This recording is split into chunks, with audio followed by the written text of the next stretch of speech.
আমার কোনো বন্ধু নেই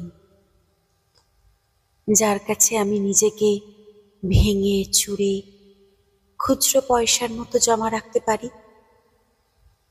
যে আমাকে যত্ন করে সঞ্চয় করবে, প্রয়োজনে ফিরিয়ে দেবে একটা একটা আধুলি। সত্যি বলতে আমার কোনো বন্ধু নেই। বন্ধু বলতে জেনেছি যাদের, তারা কেবল পথ চলতে সঙ্গী ছিল। দূরের পথে ট্রেনে যেমন থাকে, পাশের সিটে গল্প হয়, দুপেয়ালা লেবু চায়ের দাম মেটাতে আমি দিচ্ছি, আমি দিচ্ছি, যুদ্ধ হয়।